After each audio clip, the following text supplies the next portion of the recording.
welcome to 2022, new year. Time is flying. For me, it's actually close to a year now that I've found out about Effects and decided for myself to look a lot more closer into it, as I was really increasingly interested in functional programming in TypeScript. So that turned out to be a really great time investment, and the community has just evolved super nicely. So has the technology. And I think today we're going to get a glimpse on what might be on the horizon to make the developer experience with Effect and TypeScript even better. So as I've learned over the last half a year, Michael has been working on some pretty crazy ideas for just that help improve the developer experience broadly in TypeScript, but specifically also for Effect.js. So I think we're going to see a few different of his experiments today that might become available in one form or another at some point. Right now, it's like all R&D. But yeah, I'm really eager to see a lot of that. I haven't seen many of it myself yet. So I think this is going to be a premiere today. And I think there will be quite a few things that people will be surprised by, that this might even be possible with TypeScript or TypeScript syntax. I think Mike will tell us a bit more about that. But yeah, welcome, Mike. Thanks for the intro. First of all, I have to say that this is the very own definition of building in public. So it's completely R&D. And as Johannes mentioned, there is no, I mean, it might still be far off, but the preliminary results were quite exciting. So I wanted to sort of bring up the argument with the community, get some feedback, some potential ideas.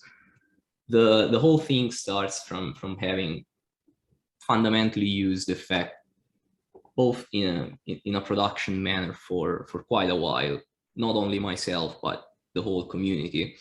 And by also knowing the Scala equivalent, which is Zio, and sort of bringing the two languages together, we realize there is some missing components in TypeScript that with a small amount of effort could really shine. The point is that TypeScript, because of its compatibility with JavaScript at 100%, it basically must only be JavaScript plus types. So as a rule, they don't allow any form of type-directed output.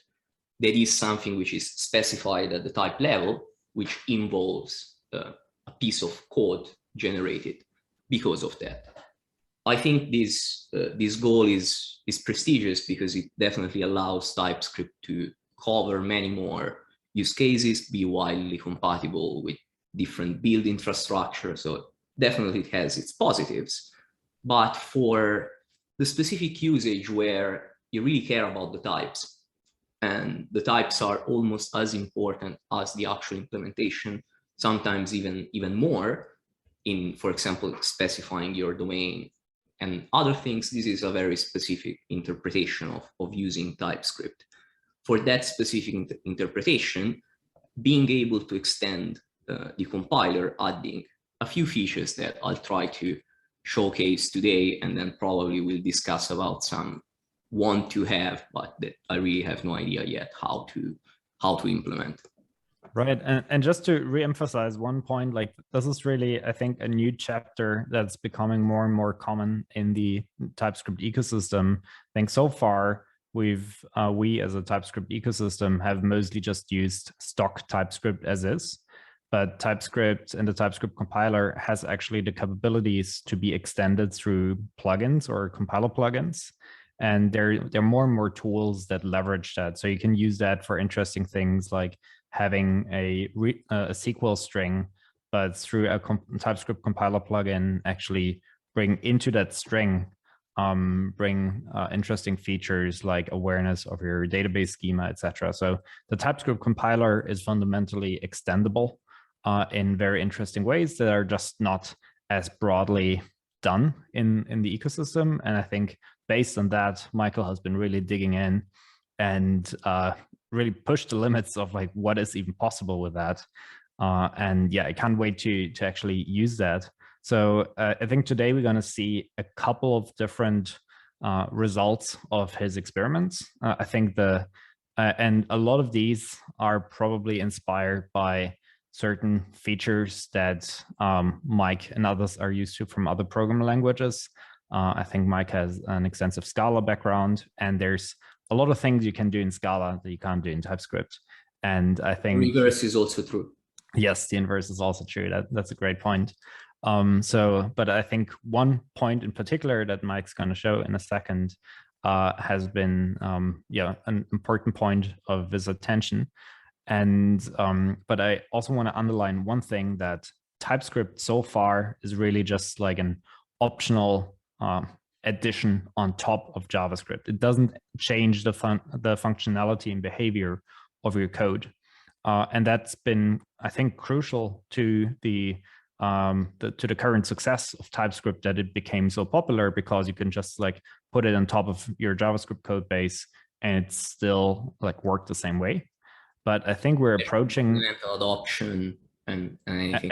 Exactly. Otherwise, it wouldn't have come so far.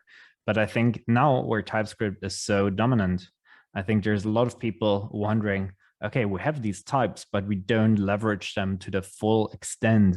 So if there's a type, we can't derive behavior from these types. We can just like fingers crossed that the type is there. For a guard, for example, is a good example for that. But we can't go the other way around and say we have a type, now we want some behavior from that type. And that's a very fundamental piece from other languages that have typed support built in, whether it's Java or Rust or Scala or Swift. And this is one of the pieces that I think Mike's been really exploring here. Like, how can we get more out of these types? And so I'm very curious now what Mike's going to show us next. Okay, let's start. So one of the first pain points that you face in TypeScript compared to other languages is whenever you try to build custom modules, and you might think about it, for example, for a simple integer module, you really cannot, you lose all the ability of using operators, because effectively you cannot extend even pre-existing operators. Not only you cannot add custom ones, but you cannot even overload the pre-existing ones. And that restricts basically the set of the JavaScript syntax of what would be valid syntax representation in the abstract syntax tree. You fundamentally have a piece of the language which is only usable for 2 or 3 types, and basically on subtypes of number and other operators that are comparison and other stuff. That has been, I mean, you can still get around and build nice APIs, but if you think for example, an integer module, how would you do an operation to sum up two integers? Well, the default would be to say add integer 1 and integer 2. That is the most common used type of API. There might be another way, which is called the pipeable API, where you define it in a slightly different manner. So instead of being a function of 2 arguments, you take 1 argument each time.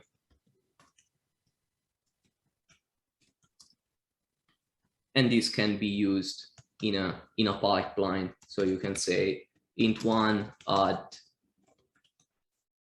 int2 add int3. Etc. What's going on here? I think you forgot the one after add. After add, yeah, precisely. Thank you very much. And that is a very bad name for add pipe 5 add, just to make it more clear. Add 1 was a very bad one, but you can see that this is very obfuscating from the point of view of looking at an operation. Something like int 1 plus int 2, it's something way more expressive.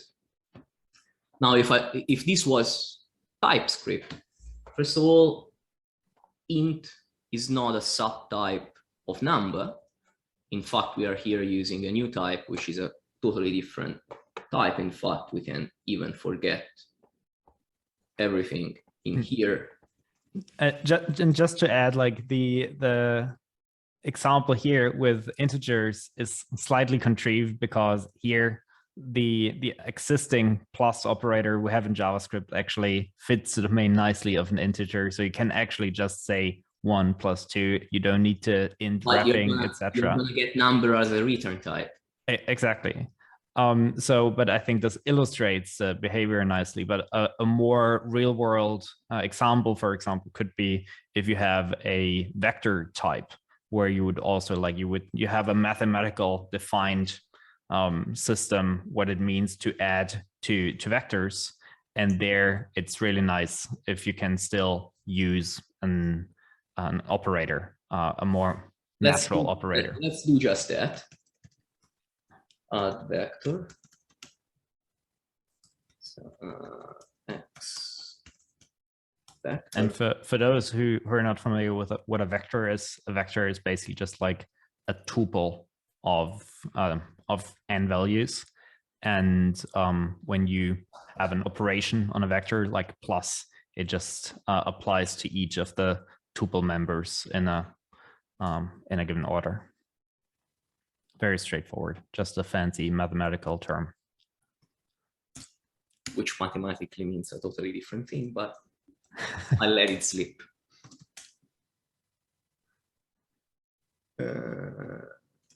X dot y, y dot y. So that's how do I tell TypeScript that now this is an operator and it's the operator plus?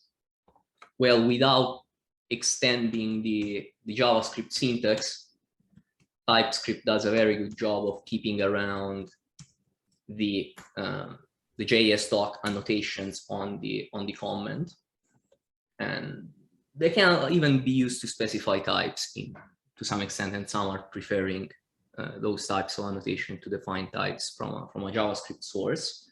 So by no means using that to extend the language is not an invention, but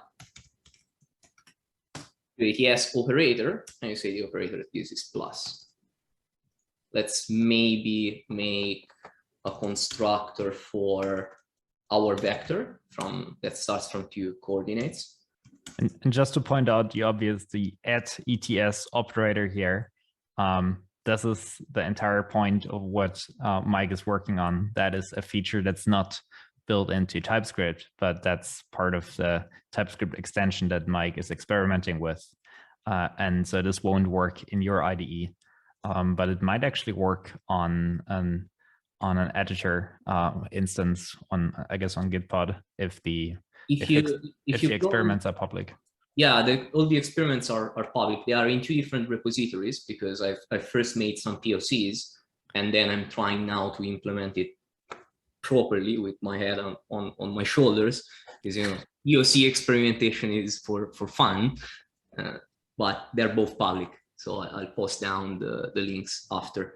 There's nothing extended in the editor at all. I just select to work on the locally built instance of the TypeScript compiler. So I'm basically extending the language service and I'm extending the checker. Yep. I haven't done yet the extension for the emitter phase, but I've already done so for the compiler plugin that we had before. So I'm perfectly aware of how. I guess that's one of the amazing things of like where there is a lot of machinery already ready to use here with TypeScript, where we have like nice points that we can hook into, and we don't need to do something crazy that VS Code works or your other editor works, but this is already covered by by TypeScript. And what this allows us, I guess just very few people have tried so far. And so I think this is maybe a premiere. I've never seen operators working on the TypeScript compiler, but anyway, we've built a function, plain function. We've specified the extension code, and now when you sum up two vectors, you get back a vector result. You can have multiplication. Now multiplication is a bit weird. In vectors, I would have to go through something different, but the idea is this: we can implement just for fun subtraction, like subvector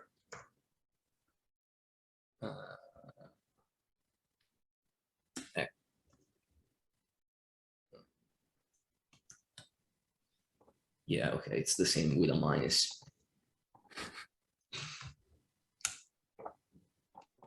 Still.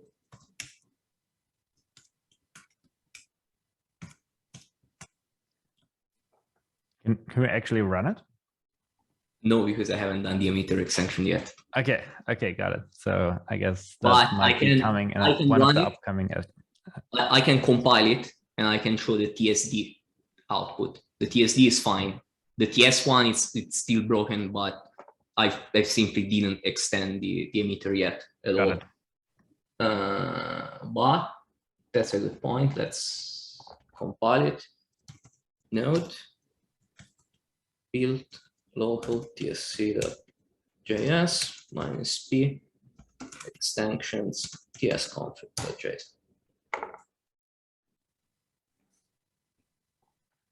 Build here was our int, and we can see that our exported int op has the proper type int. Nice. You can also see that those are effectively propagated in the final thing. So if this is consumed, one of the key drivers of this extension is the output should be consumable from plain TypeScript. Yep. And it should consume plain TypeScript files. Right. So you're not forcing it into anything. Nice. So that means, like, if I would want to write my own library, for example, with this nicer syntax, I could do that, but it would compile to something that anyone can just consume, regardless whether they're using the compiler extension or not. Of course, they wouldn't have access to the featuring, but absolutely yes. Right. But this is just syntactic sugar. That's the entire point. But that's great. So I guess we didn't get it here because we didn't export the vector type, etc. Let's do that.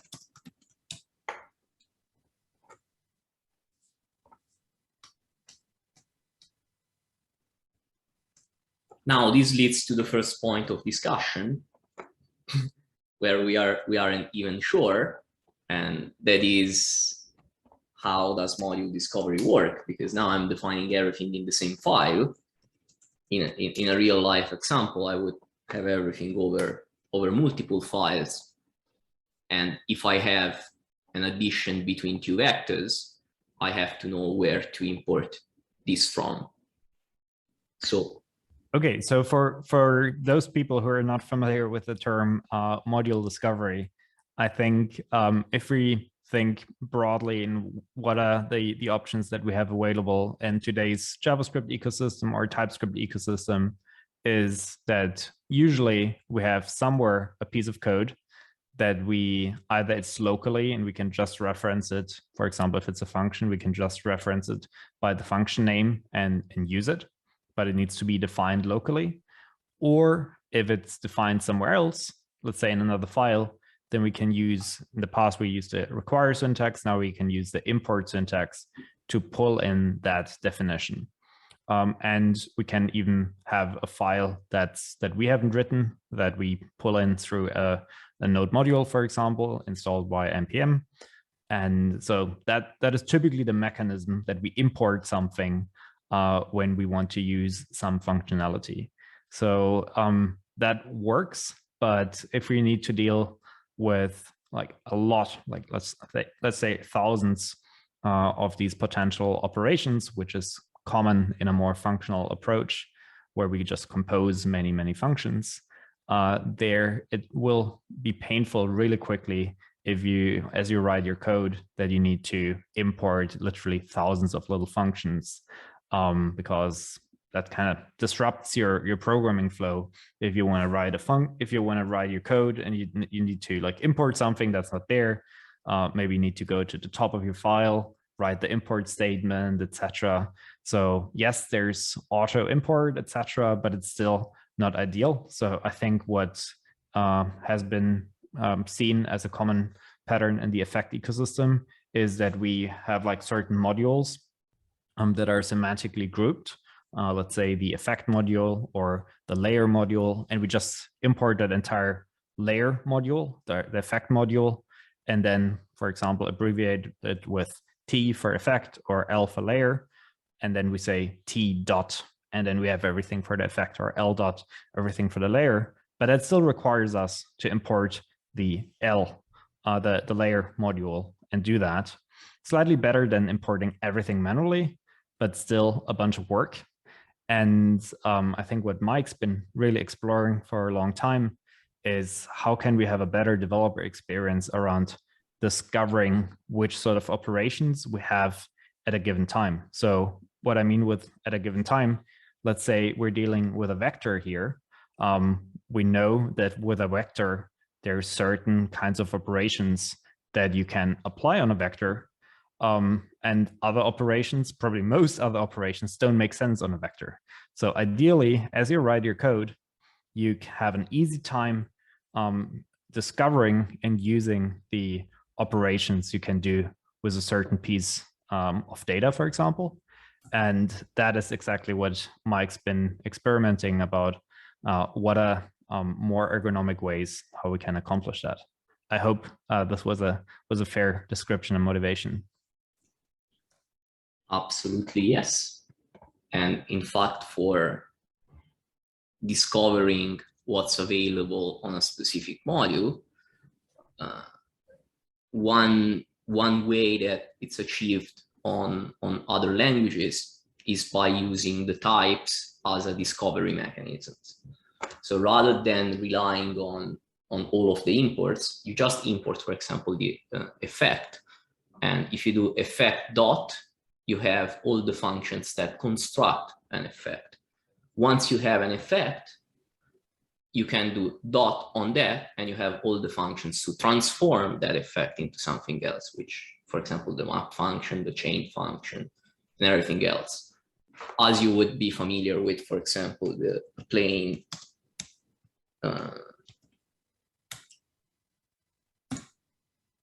array, the map function, it's inside. You don't need to know where to find the map function. I guess basically the goal is we have some pretty nice ergonomics here already with whatever the JavaScript, I think TC39 has come up with, which sort of functions are built in. For that, we have a great developer experience, but usually we don't get that convenient binding of functions to a specific data type. We don't get that for anything non-standard. And what Mike's been exploring, how do we get that for our own data types with the same ergonomics? And in fact, here you can see a function that was defined plainly as before, the same that we used for the operator. You can add another small annotation with the name of the function that will be exported from within the type. So in here you see the add function. You can say add vector 5 dot add vector 6. So the 3 letters add, they come now from what you've annotated with ETS extension. You do add 2, it won't compile. Got it. That makes sense. It will complain that this doesn't exist. Right. And the one of the important aspect is also, let's suppose, for example, I have a function take blah, which takes an X that extends something that, let's say that has an add property, whatever that means. Let's make this a plain identity.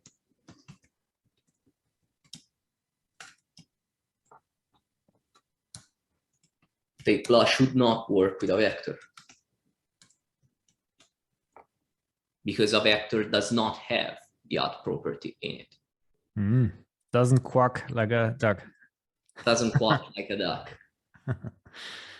Which is a very important thing to do if this property actually does not exist in the type, because otherwise you might in here like say this is accessible, but this type wise this is not anything that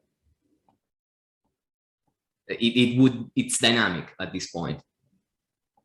So this is possible by only being inside the TypeScript compiler clearly, but it makes usage of those features very, very safe too. Right. Yeah. This yeah, I think it all comes back to the point of like that your types have more impact on your program, which is amazing. And there is actually a good comment in the chat, which is the old way was to monkey patch your way around it, but it's ugly and it's changing your environment. Completely true. And not only that, it's even preventing tree shaking and optimization. I think you actually came up with like a funny a funny syntax for a similar thing in the past, which was I think abusing the array index notation, which has the problems that Giovanni motivated, that it pollutes your namespace and prevents tree shaking. But I thought it was a very creative workaround regardless. Maybe you can quickly demonstrate how you've tried to solve a similar problem in the past. Yeah, well, I've tried to solve this for like 2.5 years. So there's been quite a few iterations of the thing, but the idea would be that in the same file, you have these, let's say,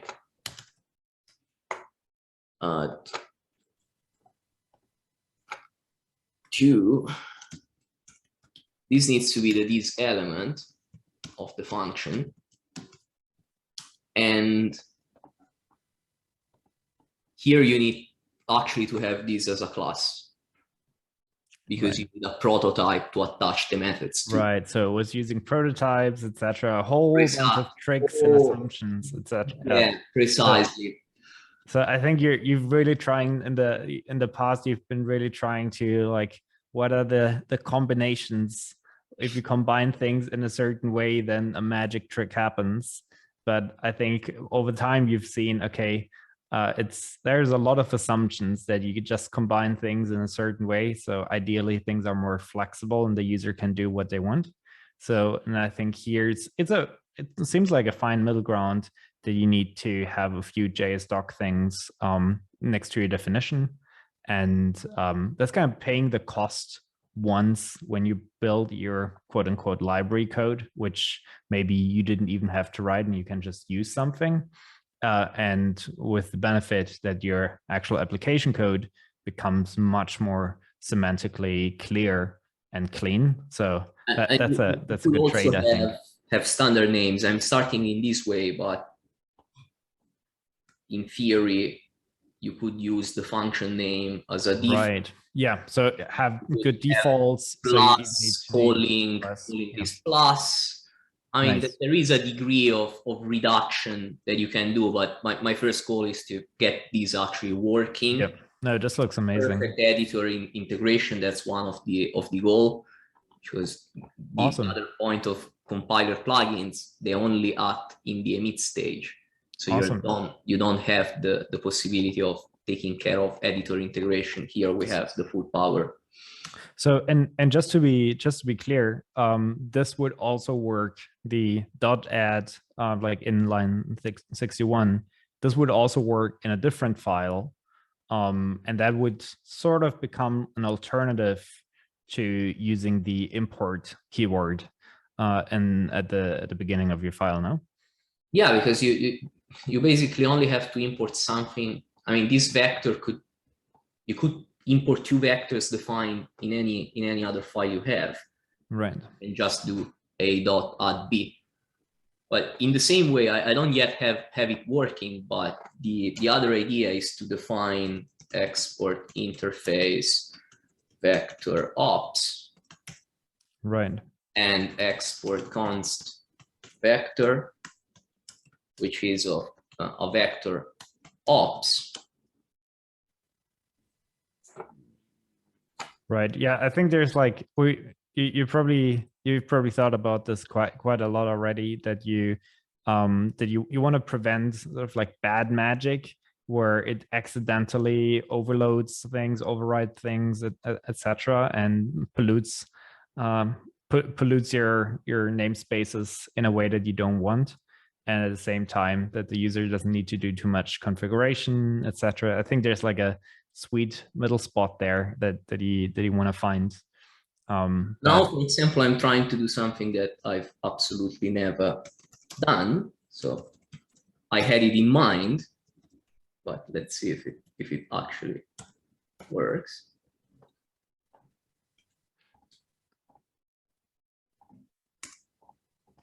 This is a temporary syntax. So we're witnessing some live lab sessions here. Might not even work. Yes. Okay, so this would be basically a constructor. So here on the vector, what is vector here? It's a interface, or what is it?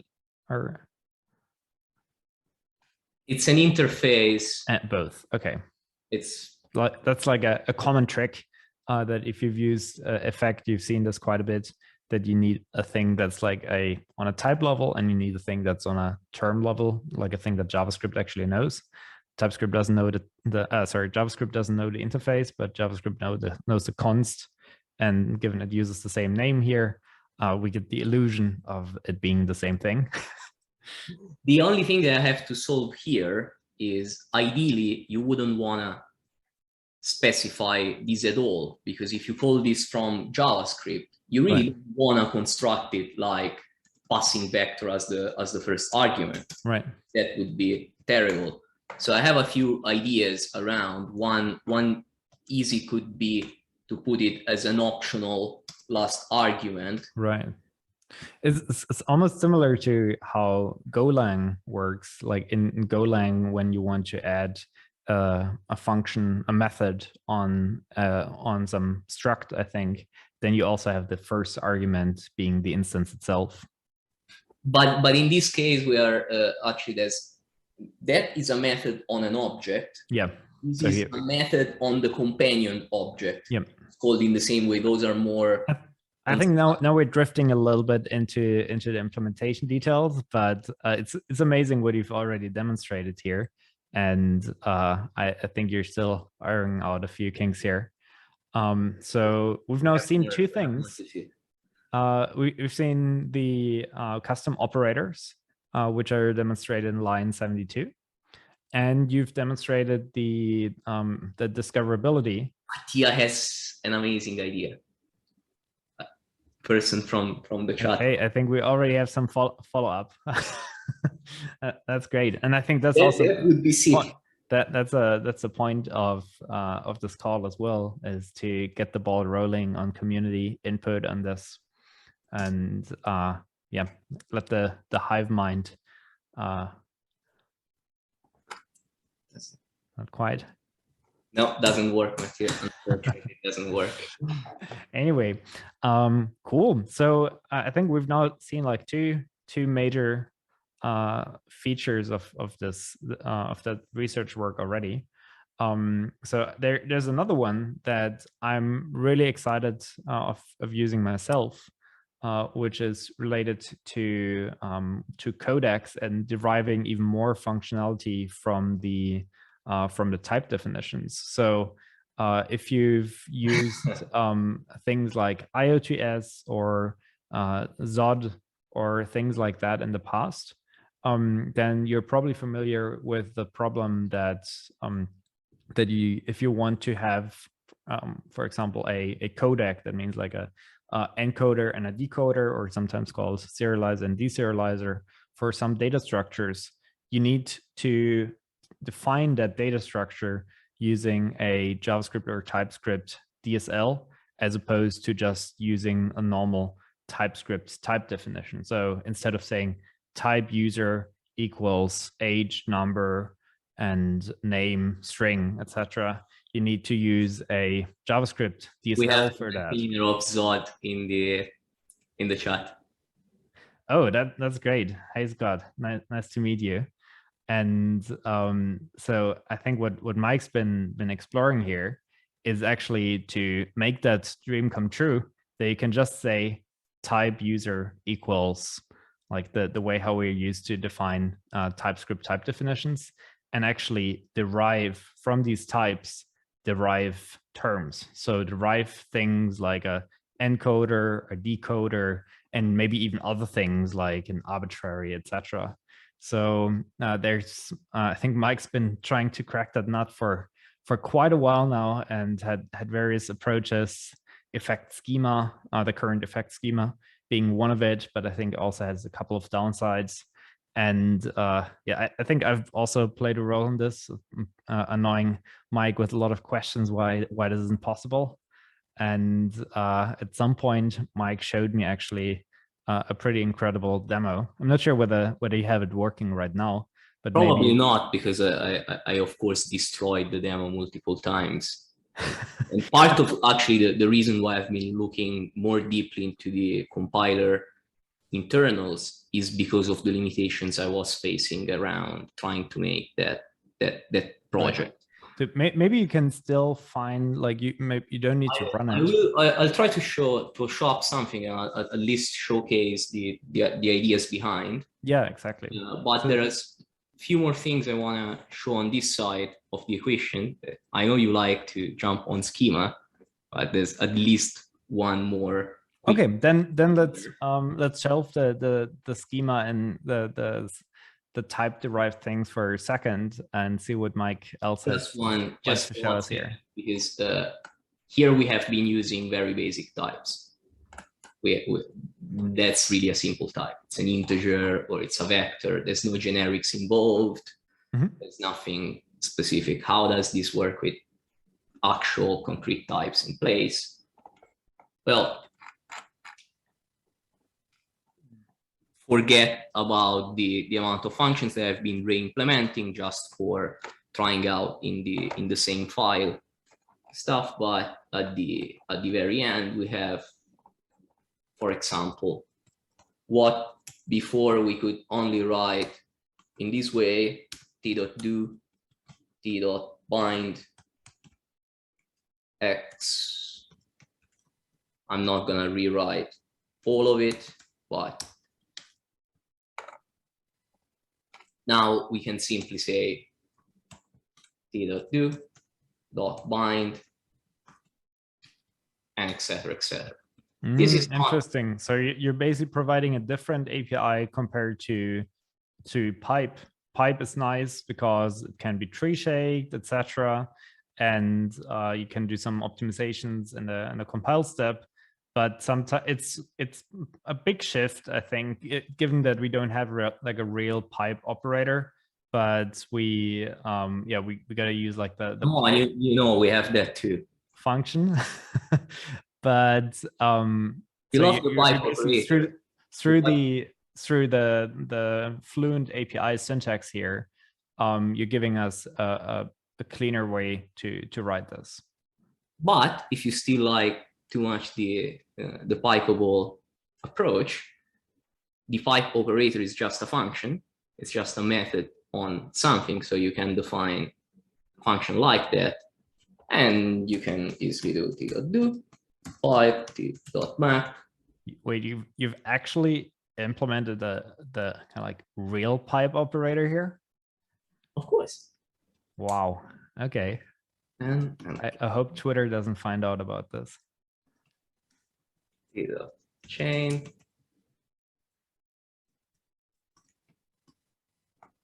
And you see that doesn't work. I've hit that problem sometimes. I think you gotta restart the TypeScript server. Restart something, but no, I have it here. Yeah, it succeed 0. I probably have been using T succeed with const X. Have we found a bug? 0.1.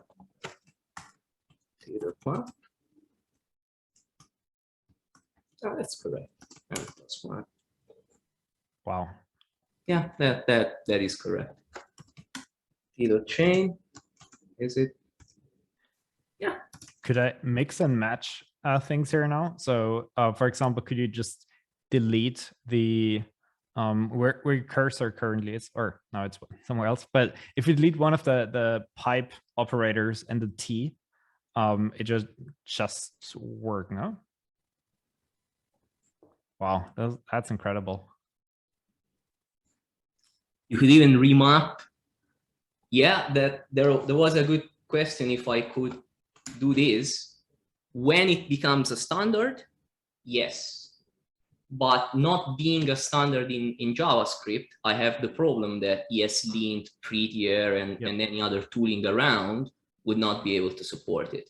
I have no problems adding even 500 potential operators. We have full control on the TypeScript side, but we would have to extend ESLint, Prettier. Right, and I think that's a great point. Like through your explorations here, I think so far you've just basically repurposed existing JavaScript syntax or TypeScript syntax. So you didn't really go beyond introducing like new syntactical I have things. been introducing semantic only when the TypeScript compiler did not compile before.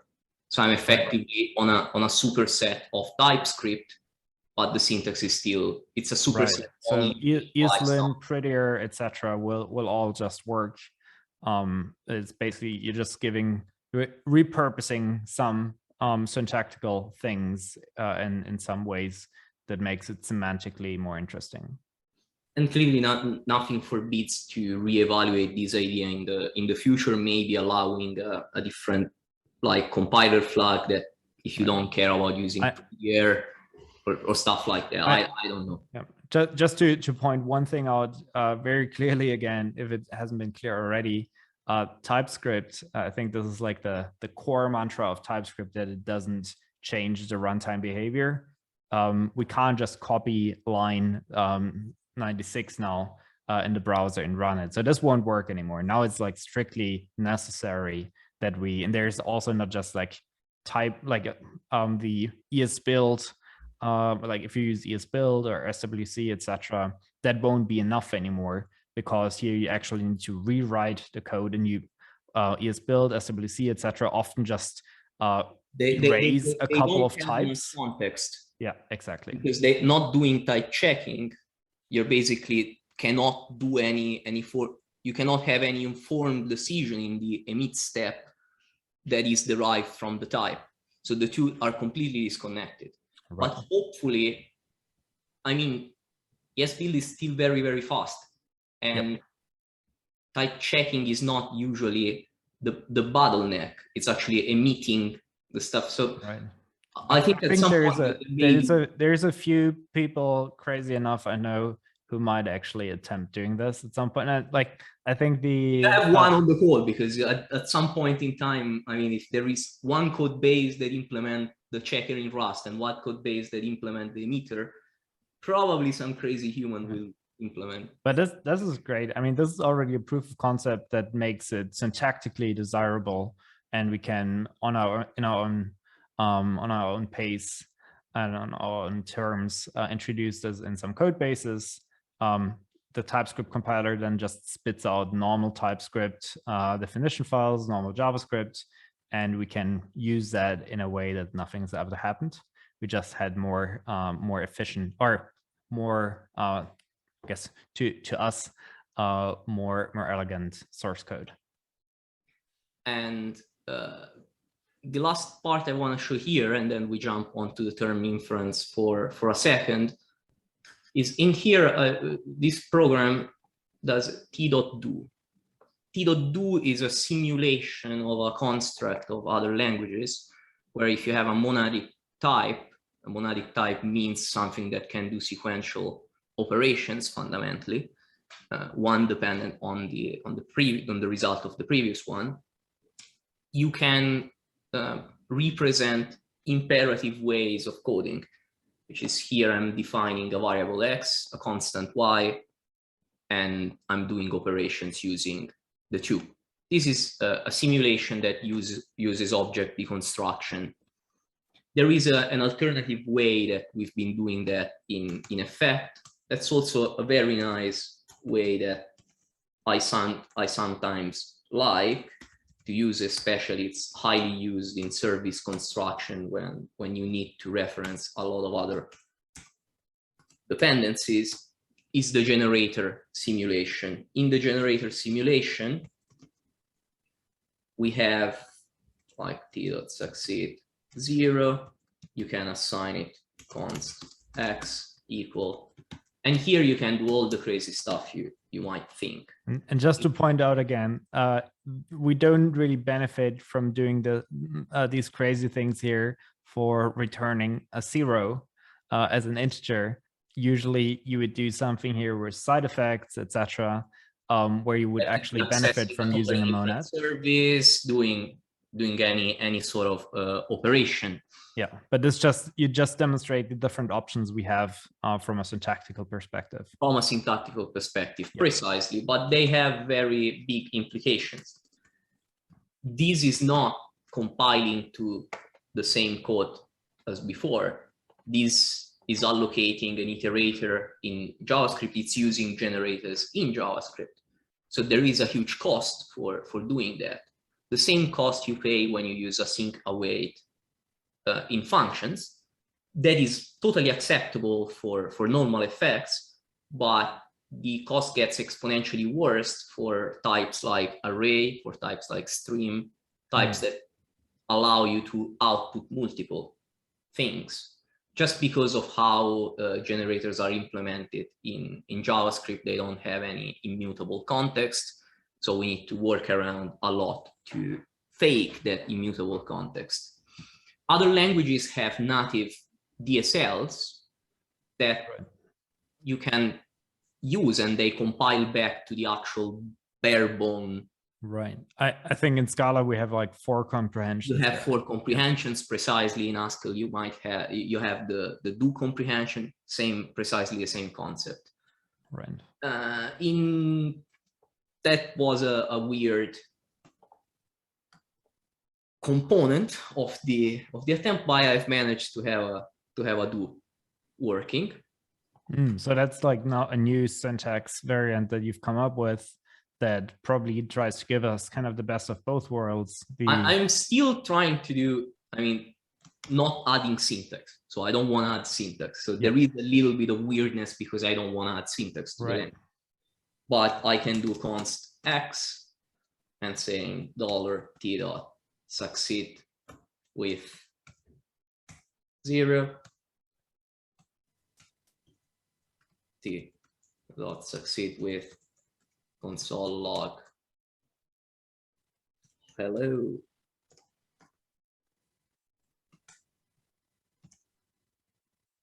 X.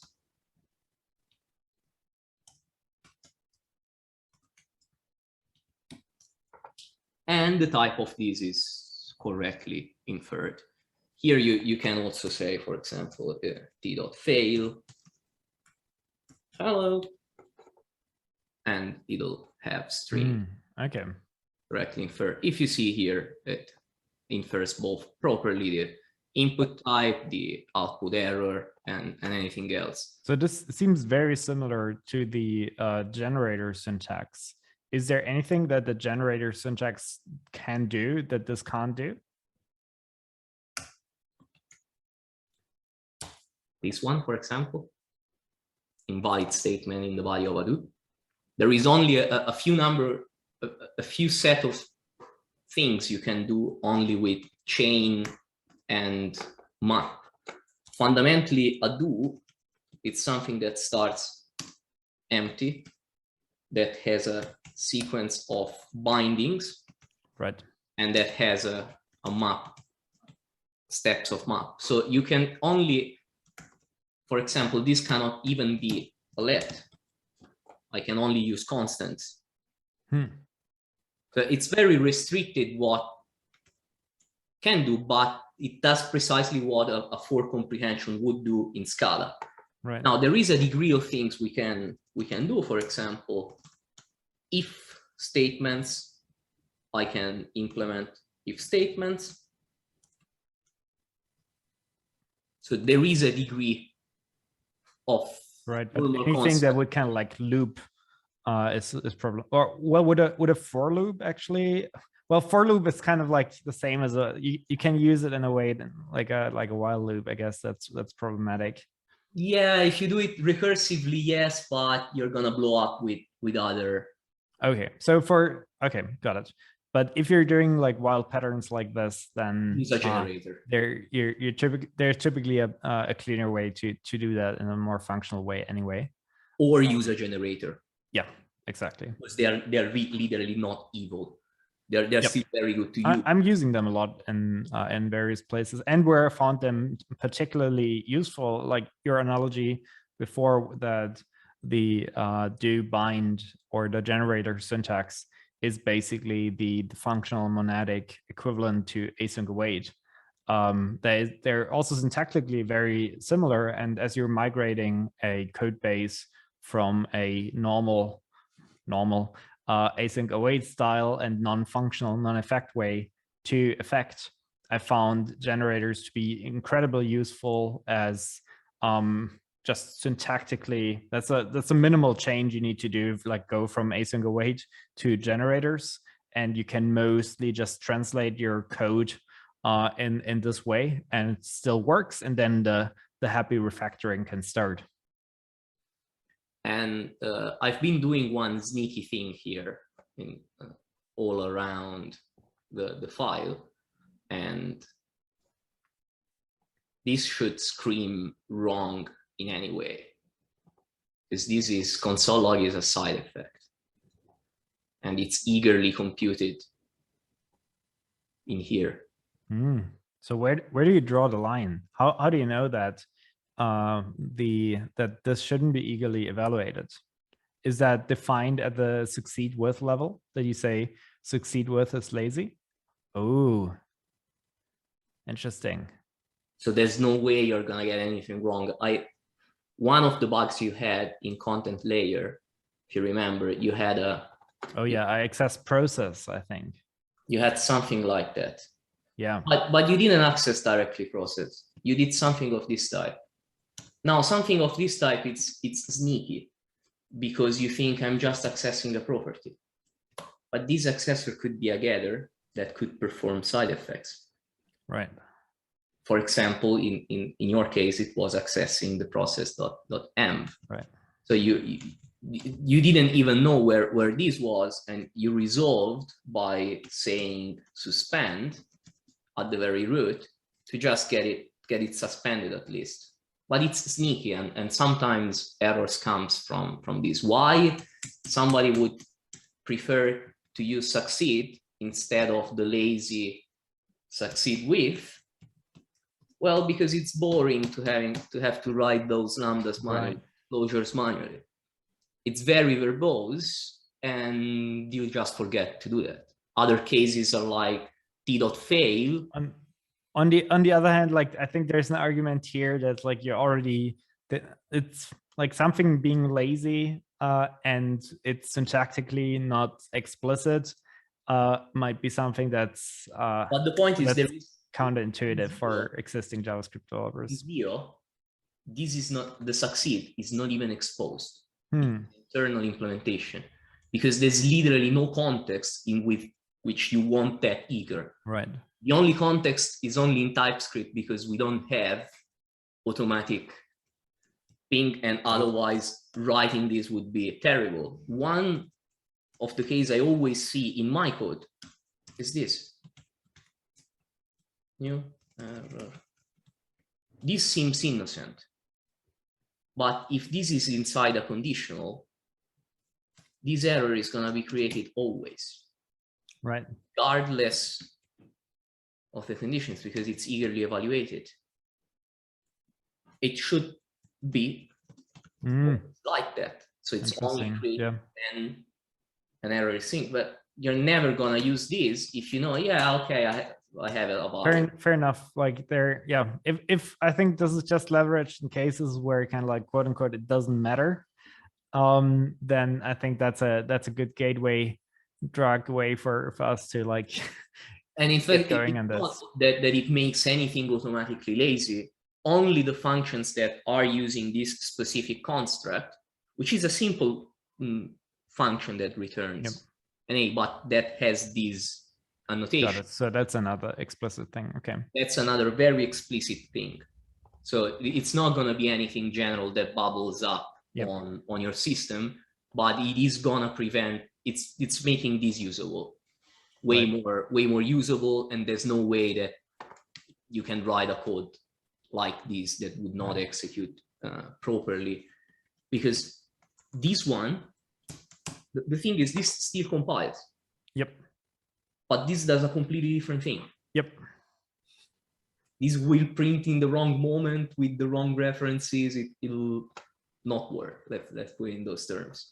Right. So yeah, I think this one is probably a bit more debatable, at least in my opinion. But let's see. I think this is that's great. I'm all in favor of like you putting more bold ideas out there. It's too in Scala, so it's stolen from Scala. Right.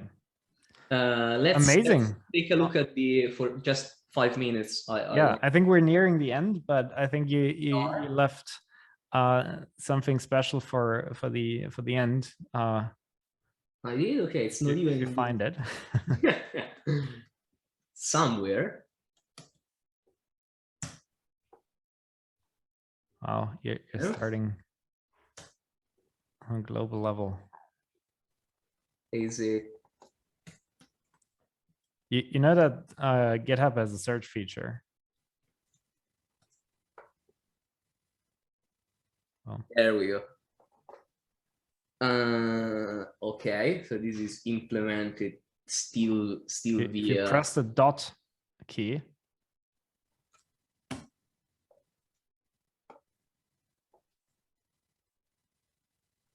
But we don't get a language server there yet, so no IntelliSense, but still a bit more ergonomic to navigate through the code base.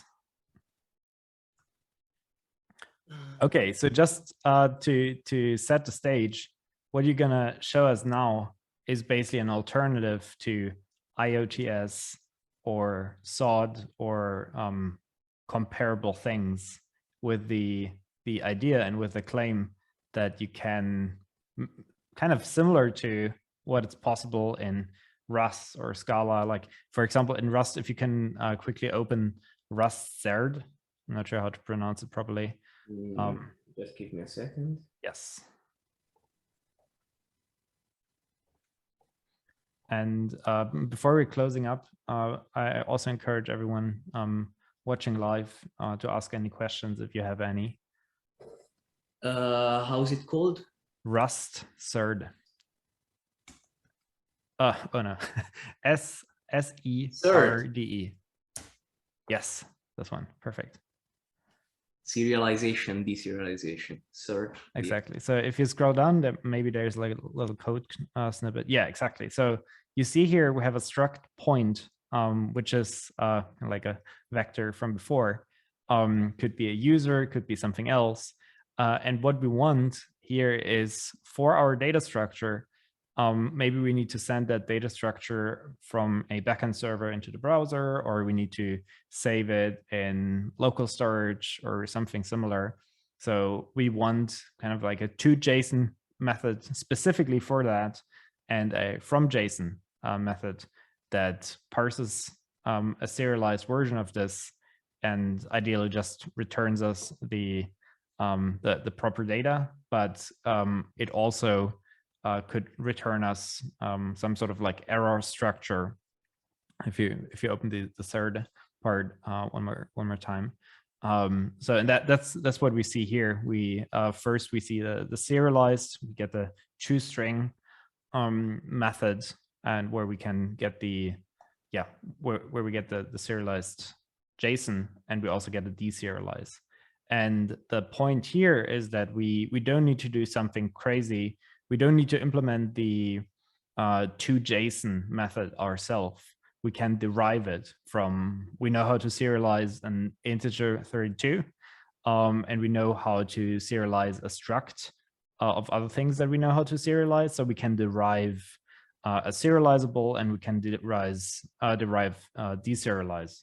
And that we can do in Rust, because Rust, the type system, is like a first-class citizen of the language. But we don't have that in TypeScript as it is today. But Michael has been investigating that. And I think that would be a real breakthrough for the TypeScript ecosystem.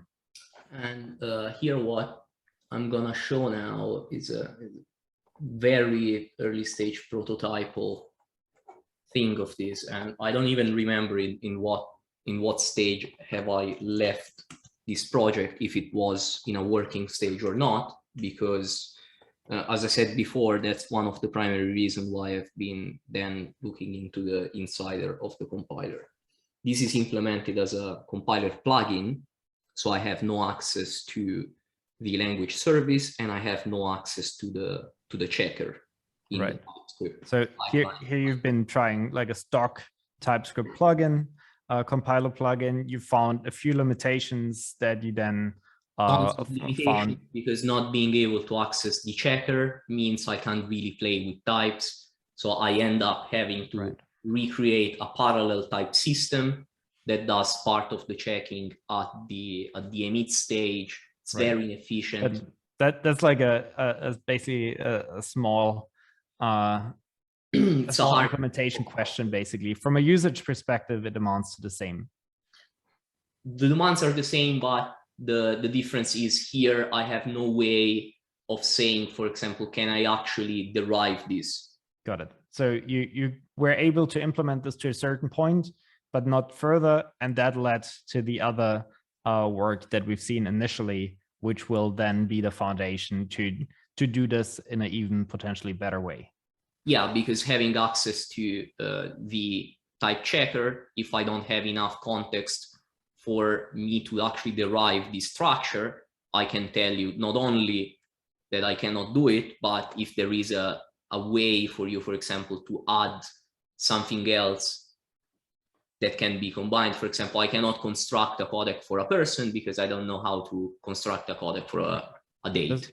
Just for people who don't have as much functional programming experience, a codec is basically the thing that allows you to, that gives you like the to JSON and from JSON, or the serialized deserialized function. That together is called a codec. But let's suppose you have a type person, and in the type person you have like age and etc, age, first name, and so on and so forth, while generating let's say person. Here we are generating refinements, not codecs. A refinement is something person.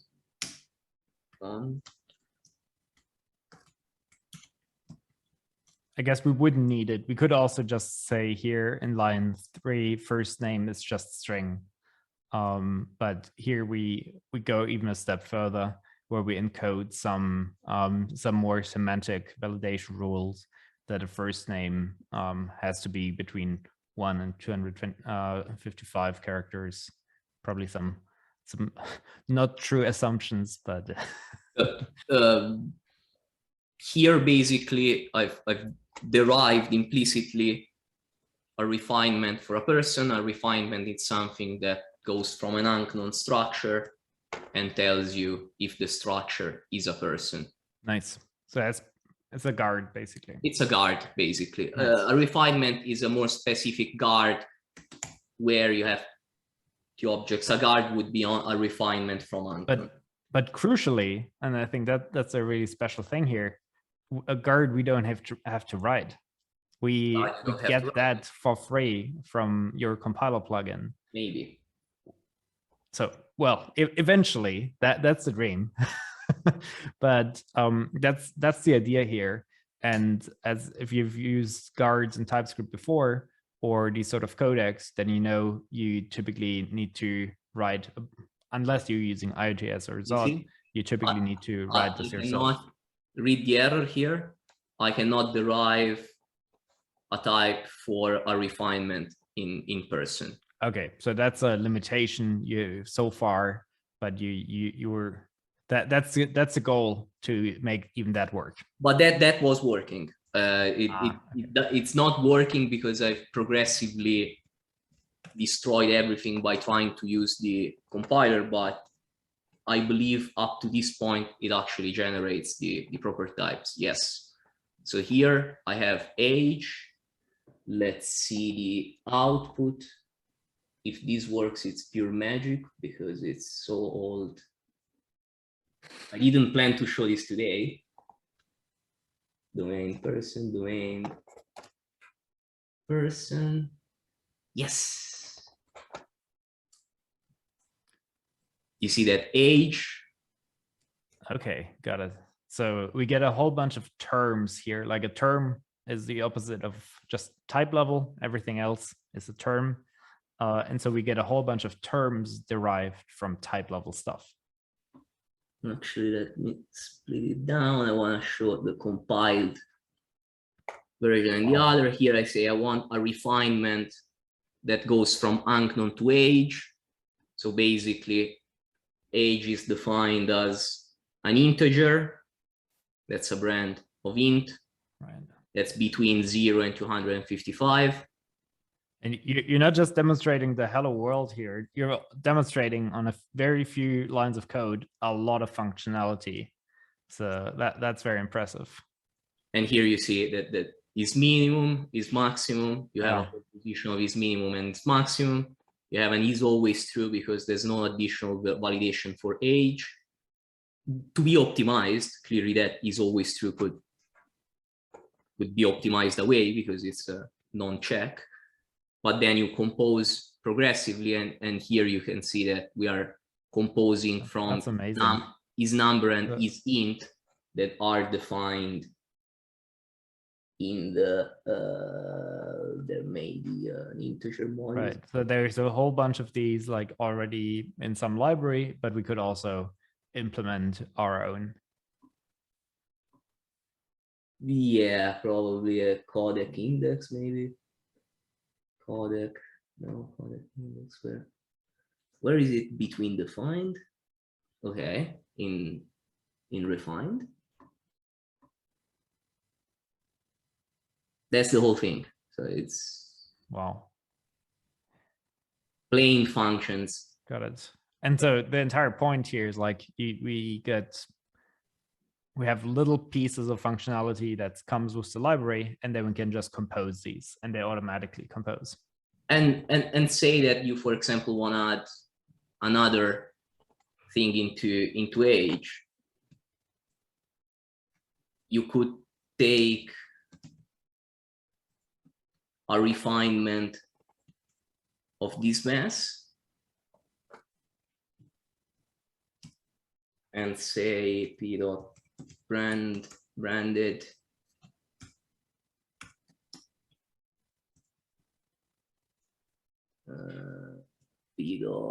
and what that callback function is basically doing is like that's the validation step. Basically, if you get something unknown, and if that's indeed fits the passes through the implementation here, then it indeed becomes an age.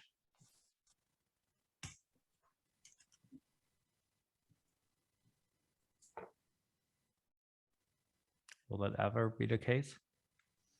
I don't even know what. It's not assignable. Why does it want? Anyway, I think we're gonna wrap it here. Yeah, and then you have totally. some Yes. more time to debug this. But this was incredibly impressive, and I'm very much looking forward to being able to use this at some point. Which begs the question, and hopefully that's okay to put you on the spot here. What do you think is like the plan forward, the path forward to actually get this in the hands of users, and when can we build applications with this? 2.5 years, 3 years. Ooh. No, I'm All joking. right. Totally joking. No, clearly there's with a lot of different things that I want to test, I want to do in the long term. But what is taking me a little bit longer is an initial problem that I've described as module discovery. That is because, especially when you import a functionality from an external library, you could have in the package.json some export map that makes that specific file not even accessible. So the code generation part, where I figure it out where the imports comes from, requires some sort of decisions. I have 2 ideas, and I think the end goal would be a combination of the 2. In the design document, I have an explanation of the scope discovery of what things are available in a specific file. Got it. But what I really want to have is to define a standard where if you use this, if you want to make your library available for that, then you sort of respect either a standard, or you specify in the package.json of your file a different way of mapping one import. Well, you have to tell me how do you want to import stuff. But if this is closed, the code for the checker is already pretty much done at the level for the first part of the extensions. So operators and pipeline, start with operators, start with Fluent. Those are the first 2, and then build on top of the module system and everything else the term inference aspect. Nice. I have to say that here there's also the other hidden features is generic implicit discovery, because that is something I want to address also better. There's still a few like hard nuts to crack, and then probably a bunch after that. But for the first release, I don't think it's gonna take more than a month or 2 to like famous last words. But I'm looking forward to that. Famous last words, of course. But keep in mind, guys, that Zio 1.0, the first RC1, had 2 type parameters. Right. So the first release, I think what you've shown is like already plenty to start playing around with, and yeah, I'm really looking forward to that. Maybe as a last thing to close up, what are the best next steps for people who are curious to learn more, to get involved, to help out in some ways? What are the best ways for people to do that? Is there, so we have the Effect Discord, obviously. Is there a specific channel where people can learn more? For the moment, we haven't been discussing that a lot publicly, because clearly it was, as you said, a research project up to very recently, where I even realized this was feasible in complexity wise without destroying the rest of the type system and of the TypeScript language, without involving too many changes in a non-maintainable way. Clearly, I do need some help. So if, by all means, if there is anyone interested in exploring this stuff, I can promise you it's going to be hard. I have almost no answer, but it's going to also be fun. So definitely reach out, and we can cooperate and take it further from there. Amazing. This was incredible. Thanks so much, Michael, and thanks so much for everyone else tuning in. We didn't get any more follow-up questions here, but if you have any, please ask them in Discord. Thanks so much for preparing this, Mike. This was really, really exciting. I'm looking forward to seeing this become available at some point. Thank you, everybody, for joining and for the good comments. Amazing. Awesome. Then I guess we wrap it here. Thanks so much.